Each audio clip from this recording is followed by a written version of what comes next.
Hello guys, andito na po tayo sa ating screen recorder at pumunta lang kayo sa Chrome. Okay? Ayan, pindutin ang Chrome. So, naglo-load siya. So, dito sa search button, so, mag-type kayo ng myinstant.com. myinstant.com. Ayan, ito po. Ito.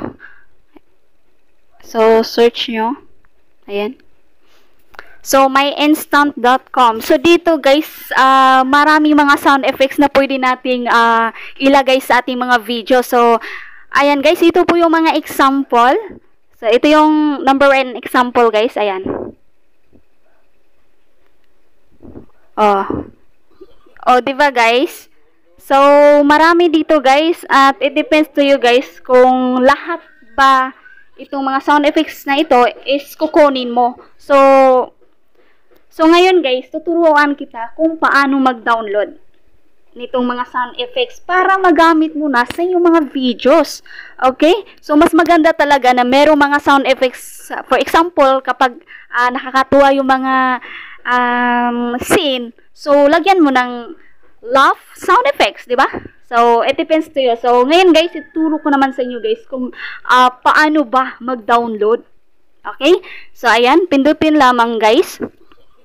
So, kapag ito yung napili nyo sa for example, oh, no, laugh. Ayan.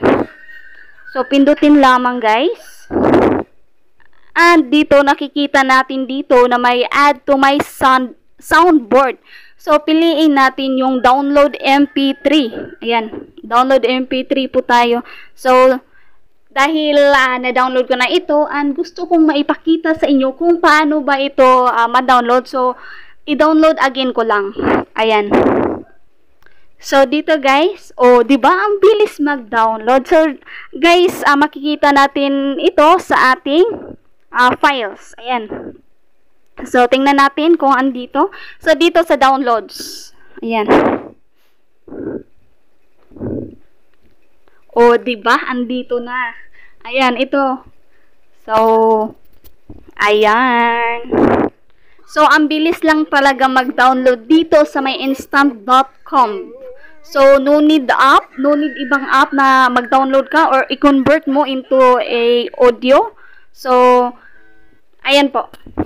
So, I hope guys nakatulong itong video na ito and don't forget na mag-follow naman at mag-subscribe sa aking YouTube channel. Ayan po. So, thank you so much.